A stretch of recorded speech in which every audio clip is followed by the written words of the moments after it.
பாரதி காதலியே கண்ணம்மா கண்ணம்மா தீராத காதல் நீ செல்லம்மா செல்லம்மா. நீ எடுத்திருக்க முடிவு ரொம்ப தப்பு அன்பு. தப்புங்கிறத விட இந்த முடிவுக்கு எப்பவுமே நான் ஒத்துக்க மாட்டேன். என்ன இசையம் பத்தி நீ என்ன நினைச்சு வச்சிருக்கன்னு எனக்கு தெரியல. ஆனா என்ன பொறுத்த வரைக்கும் எனக்கு ஒரே காதல் தான். நீ நினைக்கலாம் அவ தான் உன்னை விட்டுட்டு போயிட்டாளே, இன்னுமே எதுக்கு அவளுக்காக காத்துட்டு இருந்து உன் வாழ்க்கையை வீணடிச்சிட்டு இருக்க அப்படின்னு. உன் தங்கச்சி வேணா வேற கல்யாணம் பண்ணிட்டு போயிருக்கலாம். அவ என்கிட்ட அடிக்கடி ஒரு விஷயத்த சொல்லிட்டே இருப்பான். சாம் இந்த உலகத்துக்கு ஒரே ஒரு சூரியன் ஒரே ஒரு சந்திரன்கிற மாதிரி எனக்கும் இந்த சாம் மட்டும்தான் அப்படின்னு. அவ என்ன நினைச்சிட்டு இதை சொன்னான்னு எனக்கு தெரியாது அன்பு. ஆனா இந்த சாம பொறுத்த வரைக்கும் எப்படி இந்த உலகத்துக்கு ஒரே ஒரு சந்திரன் ஒரே ஒரு சூரியனோ அதே மாதிரி என் வாழ்க்கைக்கு இசை மட்டும்தான். வாழ்ந்தா அவ கூட ஒரு வாழ்க்கை, அப்படி இல்லைன்னா ஃப்ரெண்ட்ஸ் அப்பா அம்மா இப்படி எல்லாரும் இருக்கீங்க. எனக்கு என்ன குறை, நான் இப்படியே சந்தோஷமா தான் இருக்கேன். எனக்கு ஒரு காதல் தான் அன்பு. எனக்கு நல்லாவே தெரியும் உன்னை பத்தி. நீ இப்படியே இருந்துட்டா நான் உன்னை விட்டுருவேன்னு நினைக்கிறியா? நீ வேணா நினைக்கலாம் சாம், இனியாக்கு என்ன பிடிச்சிருங்கிறதுக்காக ஒரே நாள்ல நான் இந்த முடிவு எடுத்தேன் நீ வேணா யோசிக்கலாம். இசைக்கு உன் மேல விருப்பம் வர்றதுக்கு முன்னமே நான் உன்னை இனியாக்காக தான் ஃபிக்ஸ் பண்ணியிருந்தேன் அன்பு. நீ நம்புறியோ நம்பலையோ ஆனா இதுதான் உண்மை. நீதான் இனியாக்கு மாப்பிள்ளைன்னு நான் எப்பவோ முடிவு பண்ணாதான். அப்படி ஒரு சிச்சுவேஷன்ல தான் நீ என்கிட்ட வந்து உன் தங்கச்சி என்ன பிடிச்சிருக்குன்னு சொல்றான். எனக்கு என்ன பதில் சொல்றதுன்னு தெரியல. நீ சொன்ன உன் பேச்சிலே நான் தூக்கிட்டேன் உனக்கு மனசளவுல இசையை பிடிச்சிருக்கு அப்படின்னு. ஆனா என் ஃப்ரெண்டுக்கு என்னால துரோகம் பண்ண முடியாதுன்னு தான் நீ என்கிட்ட வந்து சொன்னாத. அப்பதான் எனக்கு ஒரு விஷயம் தோணுச்சு சாம், நல்ல வேலையா இதை நான் எங்க வீட்டுல உள்ள பெரியவங்க கிட்டயோ உங்க வீட்டுல உள்ள பெரியவங்க கிட்டயோ சொல்லல அப்படின்னு. இனியாக்கும் உனக்கும் கல்யாணம் நான் ஏதாவது பேசியிருந்தா இசைக்கு உன் மேல இருந்த ஆசையெல்லாம் அவளுக்கே மன வருத்தமா போயிருக்கும். ஆனா கடவுளோட கணக்கை பத்தியா, ஏதோ ஒரு காரணத்துக்காக அவளே உன்னை தூக்கி போட்டு வேற கல்யாணம் பண்ணிட்டா. சாம் உனக்கு இனியாவை பிடிக்கலன்னா அரசாங்கல நானும் சேர்ந்து உனக்கு வேற நல்ல ஒரு பொண்ணை பார்த்திருப்போம். ஆனா நீ இசையை மட்டுமே நினைச்சிட்டு வாழ்ந்துடலாம்னு நினைச்சிட்டு இருக்க. அவளுக்கு வேற கல்யாணமும் ஆயிடுச்சு, அவ சந்தோஷமாவும் இருக்கா. உன்னை இப்படி விட்டுருவேன் மட்டும் நீ நினைக்காத. என்னோட ஃப்ரெண்ட்ஷிப் வேணும்னா நீ இனியாவை கல்யாணம் பண்ணி தான் ஆகணும். ரொம்ப பெரிய தப்பு பண்ற அன்பு. நான் இப்பதான் கரெக்டா யோசிச்சிருக்கேன். நீ யோசிக்கலாம் உன்னை காதலிச்ச பொண்ணா என் தலையில கட்ட பாக்குறியா அப்படின்னு. இனியாக்கு என் மேல உண்மையான காதல் இருந்துச்சுன்னா அது என்னைக்கும் எனக்கு தெரிஞ்சிருக்கும். அவ காதல் உண்மையா இருந்ததுன்னா கண்டிப்பா நான் இனியாக்கு உன்னை கல்யாணம் பண்ணி வைக்க நினைச்சிருக்க மாட்டேன். ஆனா அவ சின்ன வயசுல இருந்தே என்கிட்ட என்னை விட்டு போக மாட்டேலான்னு எப்பவும் கேக்குறதுதான். நாங்க பிரியாம இருக்கணும்னு எப்பவும் எங்க வீட்டுல உள்ளவங்களும் ஆசைப்படுவாங்க. என் மேல இருக்க அன்பதான் அவ காதல்னு சொல்லிட்டு இருக்கா. ஆனா இனியாக்கு கல்யாணத்துக்கு அப்புறமும் எனக்கும் இனியாக்குமான ஃப்ரெண்ட்ஷிப் உடையாது அப்படின்னு அவளுக்கு எப்ப நம்பிக்கை வருதோ அப்போ அவளுக்கு புரியும் சாம், அன்பு மேல வந்தது எனக்கு காதலே கிடையாது அப்படின்னு. ஒருவேளை நானே அவளுக்கு கிடைச்சிட்டா கூட அவசரப்பட்டு நம்ம வாழ்க்கையை இழந்துட்டோமேனு அவ வருத்தப்படுவா. புரியல, பாசத்துக்கும் காதலுக்கும் வித்தியாசம் தெரியாம அவ அலைஞ்சிட்டு இருக்கா. எப்போ அது ரெண்டுக்கும் வித்தியாசம் தெரிஞ்சு என் மேல வந்தது காதலே இல்லைன்னு அவ உணர்றாளோ என்னால இனியாவை என்னைக்கும் வெறுக்க முடியாது. ஆனா ரெண்டுக்கும் வித்தியாசம் அவ உணர்ந்துட்டான்னு வச்சுக்கோ, அவளுக்கு அந்த வாழ்க்கையே வருத்தணும். சாம் நான் அரசங்களையும் ஆண்டியும் வர சொல்லிட்டேன். என்னடா சொல்ற? அவங்க ரெண்டு பேர்கிட்டயும் இனியாவை பிடிச்சிருக்கான்னு கேட்க போறேனா?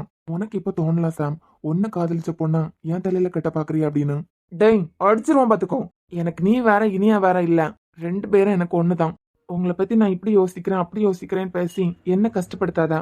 சாம் நீ என்ன சொன்னாலும் நான் மனசு மாற போறதில்ல. என் இனியாக்கு உன்னை விட ஒரு நல்ல மாப்பிள்ள கிடைக்க மாட்டான். எங்க ரெண்டு பேரையும் ஒன்ன தவிர வேற யாராலையும் புரிஞ்சுக்கவும் முடியாது. அதே சுச்சுவேஷன்ல அவளுக்கு வந்திருக்கிறது காதல் தான் அவளை ஏத்துக்கிட்டாலும் அவளுக்கு பாசத்துக்கும் காதலுக்கும் வித்தியாசம் புரியுற நாள் இந்த வாழ்க்கையை வெறுத்துருவா.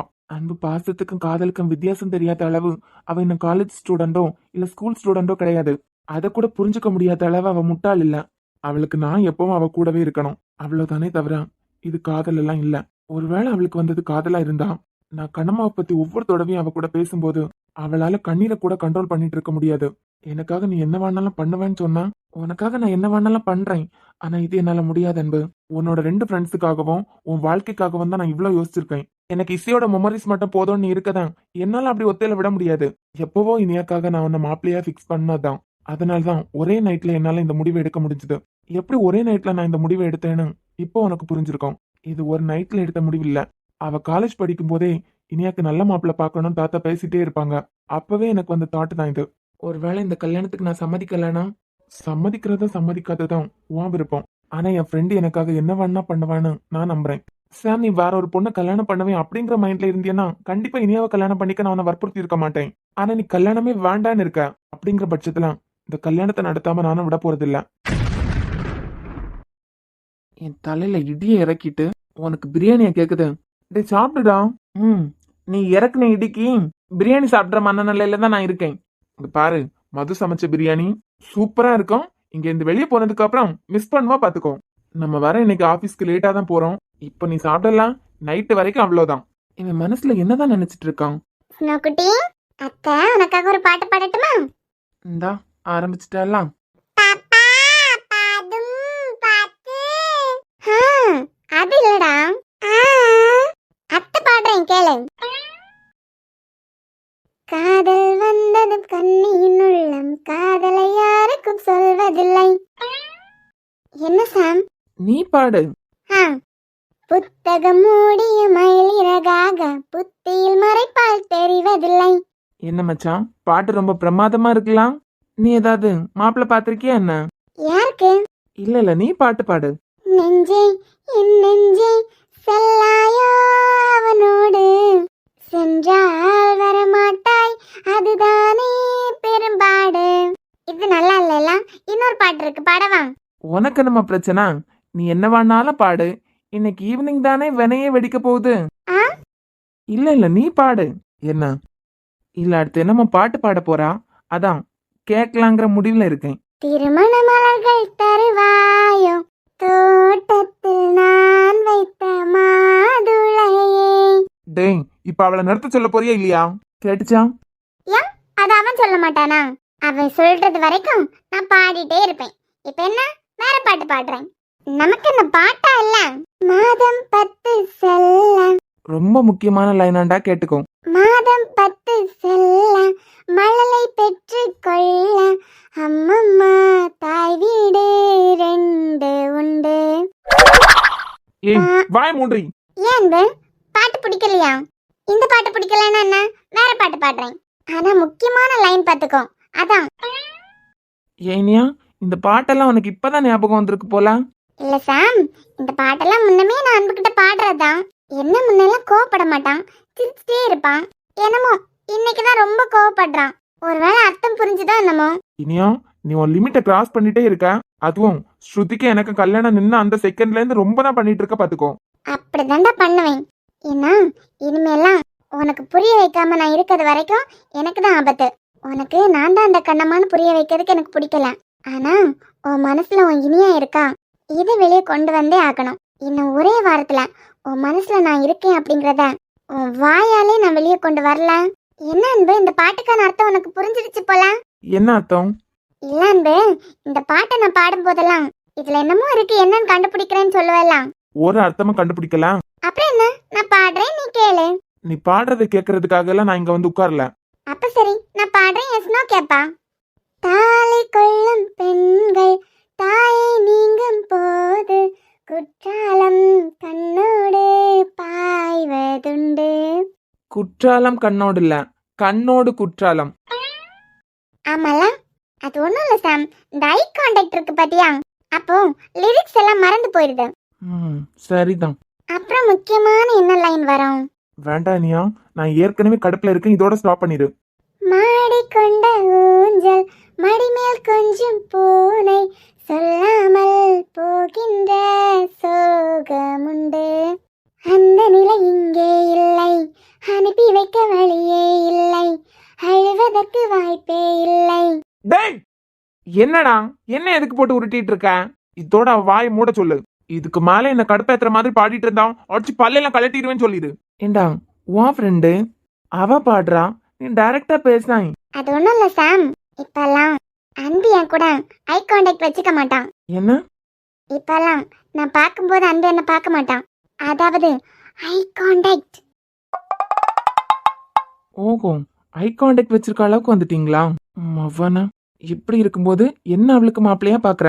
இருடா, உன் நினைப்ப எல்லாம் சுக்கு நூறாக்கி நீ இனியா மேல வச்சிருக்க காதலை நான் வெளியே கொண்டு வரல. போனவுடன் கடிதம் போடு. டே, அவளை நிப்பாட்ட சொல்றியா இல்லையா? அன்பு, நான் ஒரு லைன் பாடுறேன், நீ அடுத்த லைன் பாடாய், அப்போ இன்ட்ரெஸ்டா இருக்கும். ஏமாச்சான், இனியா ஐ கான்டாக்ட் என்னமோ சொல்லுதே. ஆமா சாம், இப்பெல்லாம் அன்பு என் கண்ணை ஒரு 3 செகண்ட்க்கு மேல பார்த்தாலே அப்படியே உறைஞ்சு போய் உட்கார்ந்துருவான். ஓஹோ, உன் கண்ணுல அவ்வளோ பவர் இருக்கா? அத நீ அன்பு கிட்ட தான் கேட்கணும். ரெண்டு பேருக்கு நடுவுல இவ்ளோ விஷயத்த வச்சுட்டு நீ அவளுக்கு மாப்பிள்ளையா என்ன பார்த்து வைக்கிறியா? நீ நடத்துடாம். இத வச்சே உன் மனசுல இருக்கத நான் வெளியே கொண்டு வரல. ஆ, அன்பு, ரசிச்சதெல்லாம் போதும், தாத்தா கூப்பிடுறாங்க. நீ ஒரு மாதிரி தாண்டி பண்ற. Thank you thank you thank you. இனிமே அப்படிதான். அப்புறம் சொல்லும், ஈவினிங் இன்னைக்கு உனக்கு ஒரு சர்ப்ரைஸ் இருக்கு. என்ன? அதான் ஈவினிங் சொல்றேன் குட்டிமா. சரி ஓகே, என்னை விட்டு போனாலும் போயிருவீங்க. நான் குயிக்கா கிளம்பி வரேன். திமிர பாத்தியா? திமிர பாக்கல அன்பு. ஆனா அவளுக்கு உன் மேல அளவுக்கு அதிகமா காதல் இருக்கு. புரிஞ்சுக்கோடா. சாம், இதுக்கு பேரு காதலே இல்ல. அவதான் குழப்பறான்னா நான் சொன்னதும் அவ பேச்ச கேட்டு நீயும் குழம்பாத. இந்த பாட்டுக்கான அர்த்தம் கூட எனக்கு இப்பதான் புரியுது. ஆனா சாம், எனக்கு இனியா சந்தோஷமா இருக்கணும். என்னைக்கு அவளுக்கு அன்பு மேல எனக்கு இருக்கிறது பாசம்தான். அதையும் தாண்டி காதல்னு ஒண்ணு இருக்கு. காதல் வேற, பாசம் வேற சாம். என் மேல இருக்க அந்த பாசத்தை காதல்னு பெயர் வச்சிருக்கான். இதனால நான் கிடைச்சா கூட அவ சந்தோஷமா இருக்க மாட்டா. அது எப்படிடா? நாங்க ரெண்டு பேரும் ஒன்னாவே வளர்ந்துருக்கோம். என் மேல அவளுக்கு காதல் வர்றதுக்கு வாய்ப்பே இல்ல. அன்பு, அவளுக்கு மட்டும் இல்ல, அவளை விட உனக்கு இனி என் மேல காதல் இருக்கு. அது உனக்கே தெரியல. நீ நினைக்கலாம் உனக்கு கண்ணம்மா கிடைக்கணுங்கிறதுக்காக எனக்கு அவளை கல்யாணம் பண்ணி வைக்க பாக்குறியா அப்படின்னு. இந்த உலகத்துல கண்ணம்மா என்ன, யார் வந்தாலும் எனக்கு இனியாதான் இம்பார்ட்டன்ட். அப்படி இருக்கும்போது காதலே இல்லாம என் மேல இருக்க பாசத்துல காதல்னு கொண்டாடிட்டு இருக்கா. ஒருவேளை எங்க ரெண்டு பேருக்கும் கல்யாணம் ஆயிடுச்சுன்னா அதுக்கு அடுத்ததெல்லாம் வாழ முடியாதுடா. ஏன்னா கல்யாண லைஃபுக்கு முக்கியமே காதல் தான். அந்த காதலே இல்லாம ரொமான்டிக்கா ஒரு பார்வை கூட இருக்காது சாம். அது கூட இல்லாத பட்சத்துல எப்படி கணவன் மனைவியா இருக்க முடியும்? சாரிடா, நீ ரொம்ப குழம்பி போயிருக்க. நான் கூட இசைக்கிட்டேன், அந்த ட்ரெஸ் போடாத, இது போடாத, இது ஸ்லீவ்லெஸ்ஸா இருக்கு அப்படின்னு அவளை கண்ட்ரோல் பண்ணதே இல்ல. உனக்கு இனியா மேல காதல் மட்டும் இல்ல, ரொம்ப பொசசிவாவும் இருக்க. ஒருவேளை இனியாக்கு நீ மாப்பிள்ள பாக்குறியன்னா நான் ஷூரா சொல்றேன், இனியாக்கு கல்யாணம் ஆகும்னா உன் மனசுல இருக்க காதல் அந்த பொசசிவ்லயே வெளியே வரும். அன்பு, என்ன தாத்தா? அந்த சாந்தினி ஆசிரமத்துல இருந்து போன் வந்திருக்குப்பா. அந்த ஆசிரமத்துல தானே ரீசெண்டா கூட ஒரு குழந்தைக்கு உடம்பு சரியில்லாம ஆச்சு. ஆமாப்பா, மயக்கம் போட்டு கூட விழுந்து தலையிலும் தையல் உண்டுன்னு சொன்னனே. ஆமா, என்னமோ பெயர் கூட சொன்னீங்களே தாத்தா. மயூலின் மறுபடியும் மயக்கம் போட்டு கீழே விழுந்துட்டாளாம். மாசத்துக்கு ஒரு தடவையாவது மயக்கம் போட்டு கீழே விழுந்துட்டுறதா அந்த அம்மா போன் பண்ணி சொல்றாங்க. ஏன் தாத்தா, சின்ன குழந்தைன்னு தானே அன்னைக்கு சொன்னீங்க? ஆமா சாம், 4 வயசு தான் இருக்கும். அந்த அம்மா என்ன நினைக்கிறாங்கன்னா குழந்தைக்கு வேற ஏதாவது நோய் இருக்குமோ, வேற ஏதாவது வியாதி இருந்துன்னா ஸ்கேனு அது இதுன்னு எடுத்து குழந்தைக்கு இருக்க நோயா கண்டுபிடிக்கணும்ல. வளர்ற பிள்ளை ஏதாவது பிரச்சனை இருந்ததுன்னா கொஞ்சம் வளர்றதுக்கு முன்னே அதை தீர்த்தணும்ல. ஆமா தாத்தா, நான் கொஞ்சம் அப்செட்டா இருக்கேன். எவ்வளவு செலவாகும்னு உங்களுக்கே தெரியும்ல தாத்தா. ஏன் அக்கௌண்ட்ல இருந்து அனுப்பி வைங்க. இல்லப்பா, உன் அக்கௌண்ட்ல இருந்து அனுப்பி வைக்கிறதுக்காக நான் சொல்லல. அந்த குழந்தைங்களோட பொறுப்பு உன்னோடது. அப்போ உனக்கு தெரிஞ்சிருக்கணும்ல. அதான் தாத்தா, என்னோட பொறுப்புல இருக்க குழந்தைங்களுக்கு 5 ரூபாய்னாலும் அது ஏன் அக்கௌண்ட்ல இருந்து தான் போகணும். அதனால ஏன் அக்கௌண்ட்ல இருந்து அனுப்பிடுங்க. அப்புறம் நீ கூட என்னமோ என் கூட பேசணும். நீ ஆமா தாத்தா. அன்பு, போலாமா? நான் ரெடி. வாய், நீ உனக்காக தான் காத்துட்டு நிக்காங்க. ம், இந்த லட்சணத்துல நான் கல்யாணம் பண்ணிக்கணுமா அவள? இவனுக்கு மனசுக்குள்ள இருக்க காதலை எப்படி வெளியே கொண்டு வர்றது? அன்பு, நான் எப்படி இருக்கேன் இந்த ட்ரெஸ்ல? அவ அதுக்கு மேல இருக்கா. சொல்லுடா, அழகா இருக்கனா? சபா. சாம், தின்ன கதின்ன த தின்ன கதின்ன தின்ன கதின்ன த தின்ன கதின்ன. சொல்லுடா, அழகா இருக்கனா? இப்ப அவ எங்க போறாளான்னு கேளு. ஏம்மா 2 பேரும் சண்டையா? சேச்சா, சண்டை போடுறதுக்கு நாங்க என்ன எல்கேஜி குழந்தையா? டேய், இப்ப கேட்க போறியா இல்லையா? இவன் எங்க தாம்மா போறேன் கேக்குறான் இல்ல? நீங்க எங்க ஆபீஸ் தானே போறீங்க, அங்கதான் நானும் வரேன். எது, ஆபீஸ் வரியா? ஆமாண்டா, ஒரு சிஓவா ஆபீஸ் வரியான்னு கேட்டா? தாத்தா, ஏதோ என்கிட்ட சொல்லணும்னு கூப்பிட்டியே. அத ஈவினிங் ஆபீஸ் போயிட்டு வந்து சொல்றேன் தாத்தா. அப்பா மாமா எல்லாரும் வீட்ல இருக்கும்போது சொல்றேன். சரிப்பா, அப்போ நீங்க பத்திரமா போயிட்டு வாங்க. எனக்கு இந்த தோப்புல கொஞ்சம் வேலை இருக்கு, தோப்பு வரைக்கும் போயிட்டு வரேன். சரி தாத்தா. ஹாய், ட்ரெஸ் எப்படி இருக்கு? நம்மள வச்சு பந்தாட பாப்பானுங்க, வெளியே ஓடிடுவோம். அன்பு, நான் வெளியே வெயிட் பண்றேன், நீங்க வந்துருங்க. அவ இன்னைக்கு ஆபீஸ்லாம் வர வேண்டாம், சொல்லு அவள்கிட்ட. ஏண்டா எவ்வளவு கஷ்டப்பட்டு சாரியெல்லாம் கட்டிட்டு வரேன். இது என்ன இனியா ட்ரெஸ்? நல்லா இருக்கலாம். இதெல்லாம் எனக்கு பிடிக்கல, வேற சுடிதார் எடுத்து போட்டு வா. அட, ஒரு கம்பெனி சிஓ கிட்ட இது பிடிக்கல அது பிடிக்கலனா எம்ப்ளாயிஸ் என்ன நினைப்பாங்க? சிஓக்கே ஒரு முடிவெடுக்க தெரியல, எம்டி மட்டும் தான் கரெக்ட்டா நினைச்சிருவாங்க. அதனால நான் போட்டிருக்க ட்ரெஸ் எனக்கு பிடிச்சிருக்கு. எனக்கு பிடிக்கல, சோ சேஞ்ச் பண்ணிட்டு சுடிதார் போட்டு வா. ஆக்சுவலா அன்பு, எனக்கு இது கம்ஃபர்டபுளா தான் இருக்கு. இப்போ நீ சொல்லி இந்த ட்ரெஸ்ஸை நான் மாத்துறேன்னா ஒன்னும் இல்லை, எனக்கு தாலி தாலி கட்டின என் புருஷனா இருக்கணும். ரைட்டு. இல்ல நீ என்ன உயிருக்கு உயிரா காதலிக்கிறேன் என் காதலனா இருக்கணும். இதை நீ எப்பவோ ஸ்டார்ட் பண்ணியிருந்தியன்னா இந்நேரம் இந்த மடை எனக்கு புரிஞ்சிருக்கும். நீ எனக்கு என்னவா இருக்க ஆசைப்படுற? புருஷனா இருக்க ஆசைப்படுறியா இல்ல லவரா இருக்க ஆசைப்படுறியா? ஏய், என்ன பேச்செல்லாம் வேற மாதிரி மாறுது? இல்ல அன்பு, ஃப்ரெண்டா இருக்கோன்னு வச்சுக்கோ. நான் போடுற ட்ரெஸ் இதுல எல்லாம் அதை மாத்தி இதை மாத்தின்னு சொல்ல மாட்டாங்க. சாமன் தான் எனக்கு ஃப்ரெண்டு. அவனுக்கு எதுவும் தப்பா தோணலையே. ஏன் சாம், உனக்கு ஏதாவது தப்பா தோணுதா என்ன? சேச்சா, எனக்கெல்லாம் எதுவும் தோணல. என்ன முறைக்கிற? நிஜமாவே எனக்கு எதுவும் தப்பா தோணல. ஃப்ரெண்டா இருக்கிற பட்சத்துல அப்படியெல்லாம் தோணாது. மேபி அன்பு எனக்கு ஹஸ்பண்ட் ஆகும் இல்ல லவ்வர் ஆகும். இது ரெண்டுல ஏதாவது ஒரு ஆப்ஷனை சூஸ் பண்ண நினைச்சானா நான் போய் மாத்திக்கிறதுல ஒரு அர்த்தம் இருக்கு. நீ எதுவா இருக்க ஆசைப்படுறேன்னு சொல்லு, நான் போய் சேஞ்ச் பண்ணிக்கிறேன். ஏய், அடிச்சு பல்லெல்லாம் கலட்டிடுவேன். என்ன இனியா திடீர்னு பேச்செல்லாம் பயங்கரமா இருக்கு? உனக்கு என்ன பிரச்சனை? நான் என்ன ட்ரெஸ் பண்ணா உனக்கு என்ன? அப்பா எதுவும் கேட்கல, மாமா எதுவும் கேட்கல, அத்தை எதுவும் கேட்கல, தாத்தாவும் எதுவும் கேட்கல. நீ என்ன கட்டிக்க போற மாதிரி இவ்ளோ பேசுற? அது உனக்கு பிடிக்கல, நான் சுடிதார் போடுறேன்னா என்ன அர்த்தம்? நீ என்ன கட்டிக்க போறவனா? நான் உன் ஃப்ரெண்டு தான். ஆனா எனக்கு பிடிக்காத மாதிரி நீ ட்ரெஸ் பண்றது எனக்கு பிடிக்கல. அப்பனா உனக்கு எது பிடிக்கலையோ அதை தான் நான் இனி பண்ணுவேன். தின்னக்க தின்ன தா தின்னக்க தின்ன தின்னக்க தின்ன தா தின்னக்க தின்ன தின்னக்க. என்ன முறைக்கிற? இல்ல, இவ்ளோ நாளா எனக்கு பிடிச்ச மாதிரி தானே இருந்த. இவ்ளோ நாளும் அதுல ஏதாவது அர்த்தம் இருந்துராதான்னு தோணுச்சு. சோ கேட்டுக்கிட்டேன். இப்போதான் நீ எனக்கு மாப்பிள்ளை பார்க்க ஆரம்பிச்சிட்டியே. ஆரம்பிக்கல, பாத்துட்டேன். என்ன? என் ஃப்ரெண்டுக்கு என் குட்டிமாக்கு ஏத்த மாதிரி ஒரு மாப்பிள்ளை பாத்துட்டேன். என்ன சொல்ற நீ? கல்யாண விஷயத்துல என் குட்டிமா நான் சொல்றதை கேட்பான்னு எனக்கு தெரியும். கேட்காம இருந்தா அதுக்கான காரணமும் எனக்கு சொல்ல வேண்டியதா இருக்கும். அன்பு, உனக்கு தான் தெரியும்ல எனக்கு வர கல்யாணம் ஆயிடுச்சுன்னா. நீ கவலையே படாத குட்டிமா. நாம 2 பேரையும் புரிஞ்சுக்கிட்ட மாதிரி தான் ஒரு மாப்பிள்ளை நான் பார்த்திருக்கேன். என்ன? ஈவினிங் ஆபீஸ் போயிட்டு வந்ததும் மொத்த ஃபேமிலி முன்னே வச்சு அந்த மாப்பிள்ளை யாருன்னு நான் சொல்றேன். இனியா இதுக்கு எப்படியும் ஒத்துக்காது. அதே நேரத்துல இந்த மரமண்டையனுக்கு அவன் மனசுல இனியா தான் இருக்குன்னு புரிய வைக்கணும். அன்பு, நான் வெளியே வெயிட் பண்றேன், வந்துருங்க. நீ எனக்கு வர மாப்பிள்ளை பார்த்துட்டியா? ஆமா, நீ எதுக்கு அழற இப்போ? எப்படி ஒரே நாளையில நீ எனக்கு நல்ல மாப்பிள்ளை பார்த்திருப்ப? ஒருவேளை நீ எடுத்த முடிவு தப்பாயிர போகுது. நான் எடுத்த முடிவு எப்பவும் தப்பாகாது. நீ எடுத்த முடிவு தப்புன்னு ஒரு நாள் நீ ஃபீல் பண்ணுவ. நான் எடுத்த முடிவு தப்புன்னு எப்பவும் ஃபீல் பண்ண மாட்டேன். எனக்கு இந்த கல்யாணம் வேண்டாம் அன்பு. உனக்கு இந்த கல்யாணம் வேண்டானா நீ அதுக்கான காரணம் எனக்கு சொல்லணும். என்னால காரணம் எல்லாம் சொல்ல முடியாது. ஆனா இந்த கல்யாணம் எனக்கு வேண்டாம். நான் பார்த்திருக்க மாப்பிள்ளைய நீ வேண்டான்னு சொல்றதும் என்னோட ஃப்ரெண்ட்ஷிப்பா இருக்கலாம், என்னோட உறவா இருக்கலாம், ஏதோ ஒண்ணு நானே உனக்கு வேண்டான்னு சொல்றதுக்கு சமம். ஈவினிங் தாத்தா ஃபேமிலி எல்லார் முன்னையும் உனக்கு நான் பார்த்து வச்சிருக்க மாப்பிள்ளைய பத்தி பேச போறேன்.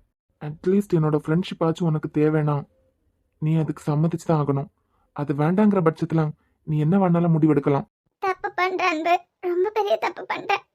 இல்ல இனியா, இப்பதான் நான் கரெக்டான முடிவெடுத்திருக்கேன்.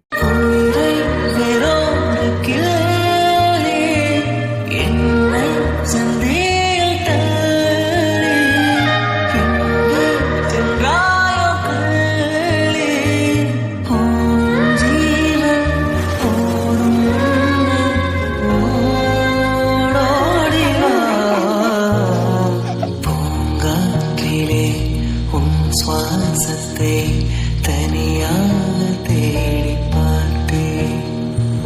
கடல் மேலொரு துளி விழுந்ததே, அதை தேடி தேடி பார்த்தேன். எனக்கு கல்யாணம் வேண்டாம் அன்பு. நான் அம்மா அப்பா கூட பாட்டி தாத்தா எல்லாரும் இருக்காங்க. எல்லாம் யாரையும் தொந்தரவு பண்ணாம அவங்க கூட இருந்துருவேன் அன்பு. எனக்கு கல்யாணம் மட்டும் வேண்டாம். என்னால யாருக்கும் எந்த தொந்தரவும் இல்லாம நான் இந்த வீட்டுல ஒரு ஓரமா இருந்துருவேன்.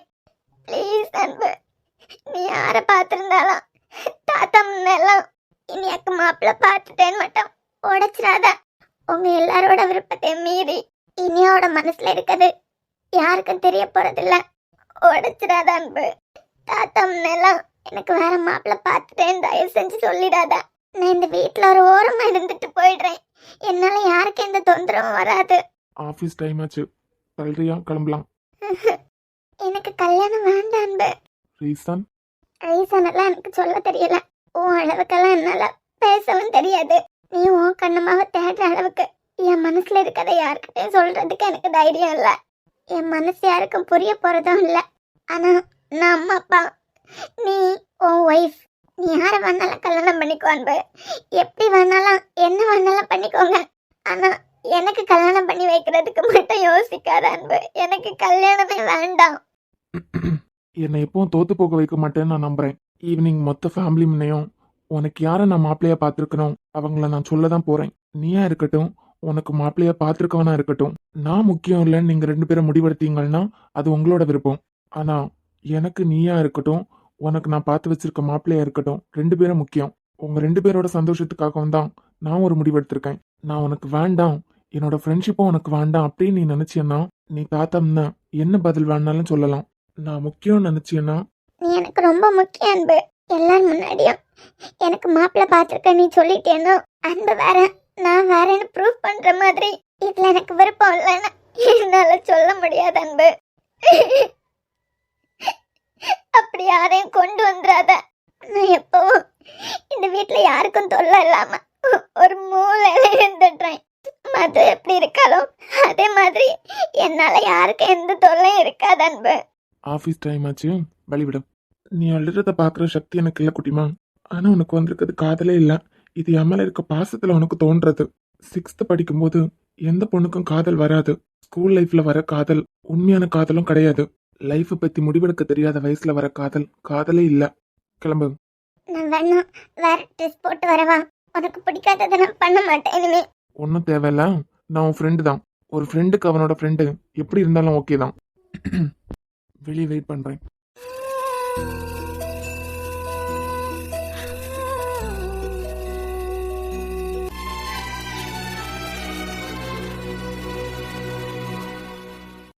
தீராத மயக்கத்தில் நானும் உன் தோள் மேல் சாய்கின்ற நேரம் காற்றோடு மிதந்து நாளும் அன்பு அன்பு. என்னை நீ பிரிந்திடும் நொடிகள் எனக்குள் 100,000 வலிகள். நம் கனவெல்லாம் சிதைந்ததை கண் முன் கண்டேன் அன்பே. மியாவ். இப்படியே பயமுறுத்துவீங்க? இங்க மியாவ் தானே கூப்பிட்டேன். உங்க மியா கூட இங்க இல்ல, அப்புறம் என்ன? என் மியாவ் இல்லைன்னா என்னங்க, அதான் என் மியாவோட மம்மி இருக்கீங்களே. ரொம்ப தான் நக்கல் டாக்டர் உங்களுக்கு. அது சரி மது, அங்க கேம்ப் போயிட்டு இருக்கு. நீங்க ஏதாவது பெரியவங்களுக்கு ஹெல்ப் பண்ணுவீங்கன்னு பார்த்தா இங்க உட்காந்து துரத்திட்டு இருக்கீங்க போல. அது சரி, அங்க கேம்ப் போயிட்டு இருக்கு, டாக்டருக்கு இங்க என்ன வேலை? அது ஒன்றும் இல்லை மது, ஸ்டெத்தஸ்கோப்பை மறந்து வச்சுட்டு போயிட்டேன். ஹலோ, டாக்டருக்கான அடையாளத்தையே மறந்து வச்சுட்டு போனா எப்படி பேஷண்ட பாத்துப்பீங்க? அதெல்லாம் நாங்க பாத்துக்கிறோம். நீங்க என்ன இங்க தனியா உட்காந்து துரத்திட்டு இருக்கீங்க? ஒன்னும் இல்ல மித்ரன், ஏஞ்சலுக்கு உடம்பு சரியில்லை. என்னாச்சு? ஒழுங்கா தெரியல, ஸ்கேன் எடுத்து பார்த்தாதான் தெரியும். எனக்கு தெரிஞ்சு அவளுக்கு யூட்ரஸ்ல என்னமோ ப்ராப்ளம் நினைக்கிறேன். ஃபைப்ராய்ட் ப்ராப்ளம் இருக்கலாம்னு நான் நினைக்கிறேன். ஆனா ஸ்கேன் எடுத்து பார்த்தாதானே தெரியும். நான் வேற ரொம்ப பயந்துட்டேங்க. யூட்ரஸ் ப்ராப்ளம்னு தான் வேற ஏதோ நினைச்சிட்டேன். இதெல்லாம் ஆபரேஷன் பண்ணி தான் சரி பண்ணணும்னு இல்ல, மெடிசின் மூலமாவே கியூர் பண்ணிக்கலாம். இல்ல அருண் வேற என்ன நம்பி என்ன ஏதுன்னு பாருங்க நீன்னு கூப்பிட்டாரு. நான் தான் ஒழுங்கா பதில் கூட சொல்லல. ஏதோ கில்ட்டியா ஃபீல் ஆகுது. என்னதான் நான் யாருக்கும் ட்ரீட்மெண்ட் பார்க்க மாட்டேன் அப்படின்னாலும் ஒரு சந்தேகத்தை கூட கிளியர் பண்ணி வைக்க மாட்டியா ஒழுங்கா அப்படின்னு அருண் நினைச்சிருப்பாரோ என்னமோ. மது, அருண் எல்லாம் அந்த மாதிரி கேரக்டரே கிடையாது. அது சரி, ஸ்கேன் எடுக்கணுமே, நீ எப்படி கெஸ் பண்ண? அது ஓ, உன்னோட ஆசையே கைனகாலஜிஸ்ட் ஆகணும் தானே? இது எப்படி உங்களுக்கு தெரியும்? அதெல்லாம் தெரியுங்க. எப்படி? நான் படிச்ச காலேஜ்லாம், அதாவது நான் 4th இயர் படிக்கும்போது அங்க ஒரு நாய் சுத்திட்டே கிடக்கும். அந்த நாய்க்கு ஒருத்தவங்க ரொம்ப க்ளோஸ். சாரிங்க, நாய்னு சொன்னாலாம் பிடிக்காது, பப்பின்னு சொன்னாதான் அவங்களுக்கு பிடிக்கும். அவங்க யாருன்னு கேட்டான் அதிரம். அவங்க யார் தெரியுமா? வெயில்ல நாய்க்கே கொடை பிடிச்சவங்க. நாய்க்கா? ஆமா மது, அவங்க வெயில்ல நாய்க்கு ஜன்னி வந்துடக்கூடாதுன்னு நாய்க்கு கொடை பிடிப்பாங்க. மனுஷனுக்கே சாப்பிடறதுக்கு எதுவும் இருக்காது, பப்பிக்கு சமோசா வைப்பாங்கங்க. இவ்வளவுக்கு ஏன் ஒரு ஈ கூட எப்பவும் சுத்திட்டே இருப்பாங்க. ஹலோ ஹலோ, இதெல்லாம் உங்களுக்கு எப்படி தெரியும்? இது மட்டுமா, நீங்க பேஷண்ட் பிளட்ட பார்த்து மயங்கி விழுந்தது எல்லாமே எனக்கு தெரியும். ஆமால, ஆனா அன்னைக்கு யாரோ ஒருத்தங்க எனக்கு ஹெல்ப் பண்ணிருக்காங்க. அவங்களுக்கு தேங்க்ஸ் சொல்லணும்னு வேற நான் நினைச்சேன். ஆனா யாருன்னு என்னால கண்டுபிடிக்க முடியல. பரவாயில்ல, சொல்லிருங்க. என்ன? இல்ல யாரோ நீங்க கீழே விழுந்ததா உங்களுக்கு ஹெல்ப் பண்ணதா சொன்னீங்களே, அவங்களுக்கு கூட தேங்க்ஸ் சொல்லணும்னு நினைச்சிருந்தீங்களே. பரவாயில்ல, சொல்லிடுங்க. புரியல. உங்களை தூக்கி உங்க கிளாஸ் ரூம்ல கொண்டு சேர்த்ததே நான் தான். நீங்களா? ஆமாமா, நானே தான். நிஜமாவா? நான் தாண்டே. நம்புனா நம்புங்க, இல்லைன்னா உங்க ஃப்ரெண்டு ஈக்கு கால் பண்ணி கேளுங்க. இல்ல இல்ல நம்புறேன். அது எப்படி மித்ரன்? நிறைய விஷயத்துக்காக உங்களை நான் தேடிட்டே இருந்திருக்கேன். ஆனா எதிர்பாராத டைம்ல வந்து நிக்கிறீங்க. அதுதாங்க மித்ரன். உங்களுக்கு இதெல்லாம் கூட ஞாபகம் இருக்கா? நீங்க எவ்வளவு பெரிய டாக்டர். என் பேரு மதுமிதா. நீங்க என்னோட பேரை தெரிஞ்சுக்கிறதுக்காக தான் இவ்வளவு பேசுறீங்கன்னு எனக்கு தெரியும். எங்களுக்கு ஆல்ரெடி கிளாஸ்க்கு டைம் ஆயிடுச்சு, கொஞ்சம் அனுப்பி விடுறீங்களா? ஏய், மித்ரன், நான் இவ்வளவு கேவலமா எல்லாம் பேசல. ப்ளீஸ் அனுப்பி விட்டுடுறீங்களா? ரொம்ப கலாய்க்காதுங்கண்ணா. ஆமா, அந்த கேங்ல நீங்களும் உண்டு தானே? அந்த கேங்கே என்னோட தான். அப்பெல்லாம் பூனை மாதிரி எவ்வளவு சைலண்டா இருப்பீங்க. இப்போ என் பொண்ணையே மியாவ்னு கூப்பிட அளவுக்கு வளர்ந்துட்டீங்க, அப்படிதானே? நாங்க எப்பவுமே இப்படிதாங்க. ஆனா சில இடத்துல அமைதியா இருந்துதான் ஆகணும். எனக்கு பதில் சொல்லுங்க மது. அந்த நாய்க்கு ஜன்னி வந்துருங்கிறதுக்காக வெயில கொடை பிடிச்சிங்களா, இல்ல அந்த நாய் வெயில கருத்துறோங்கிறதுக்காக வெயில நாய்க்கு கொடை பிடிச்சிங்களா? எனக்கு பப்பினா ரொம்ப பிடிக்கும். உங்களுக்கு பப்பினா பிடிக்கும். லஞ்ச் டைம்ல நல்லா தூங்கிட்டு ஹாஸ்டல்ல இருந்து லேட்டா கிளாஸுக்கு ஓடுறது. ஆமால மித்ரன், அப்பெல்லாம் எனக்கு படுத்ததும் தூக்கம் வரும். ஸ்வீட்லின் தான் பெல் அடிக்கிறதுக்கு நான் 15 மினிட்ஸ் இருக்கலாம், கொஞ்ச நேரம் தூங்கிட்டு போலான்னு சொல்லுவா. படுத்ததும் நாங்க 2 பேரும் தூங்கிடுவோம். அப்புறம் மேம் கிட்ட மாட்டிக்க கூடாதுங்கிறதுக்காக எவ்வளவு போய் சொல்லியிருக்கேன் தெரியுமா? நாங்க உள்ள இருக்க தெரியாம வார்டன் டோர் லாக் பண்ணிட்டு போயிட்டாங்க. அப்புறம் தட்டுன்னு தட்டி பக்கத்துல யாரோ வந்து திறந்து விட்டுட்டாங்கன்னெல்லாம் எவ்வளவோ அடிச்சு விட்டுருக்கோம். நான் சந்தோஷமா இருந்த நாள் அதெல்லாம். அப்பெல்லாம் படுத்தோடனே தூக்கம் வரும். இப்பெல்லாம் எவ்வளவு புரண்டு புரண்டு படுத்தாலும் எனக்கே தெரியாத ஏதோ ஒரு ஃபீல். தூக்கமா வராது. டெய்லியும் தூக்கம் வர்றதுக்கே மிட் நைட் தாண்டுது. நம்ம ஆசைப்பட்டதெல்லாம் நடக்குமா? ஒருவேளை இனியன் இருந்திருந்தா, எனக்கு அவருக்கு எந்த பிரச்சனையும் இல்லாம இருந்திருந்தா, இந்நேரம் நான் டாக்டர் மதுமிதா. யாருக்கு தெரியும், நான் ஆசைப்பட்ட மாதிரி கைனகாலஜிஸ்ட் ஸ்பெஷலிஸ்டா கூட இருந்திருப்பேன். சோ மதுக்குள்ள அந்த ஏக்கம் இன்னும் இருக்கு. இது போதும் மது. மது, நம்ம ஆசைப்பட்டதெல்லாம் உடனே கிடைச்சிட்டுனா அதுல எந்த சுவாரஸ்யமா இருக்காது. அது கொஞ்சம் வருஷங்கள் போனதுக்கு அப்புறம் கிடைச்சா அதோட வேல்யூவே ரொம்ப பெருசா இருக்கும். யாருக்கு தெரியும், உங்க லைஃப்லயும் அப்படி ஒரு மேஜிக் நடக்கலாம்ல. இனியனுக்கு நான் கொடுத்த வாக்க எப்பவும் மீற போறதில்ல. ஒருவேளை சாகிறதுக்கு முன்ன உங்க இனியனே ஆசைப்பட்டிருந்தாருன்னா? அதுக்கு வாய்ப்பே இல்ல. மது, நடக்காதுன்னு நினைக்கிற விஷயம் நடக்கலாம், நடக்கும்னு நினைக்கிற விஷயம் நடக்காம போகலாம். இவ்வளவுதான் வாழ்க்கை. ஒண்ணுமே புரியல. போக போக புரியும்.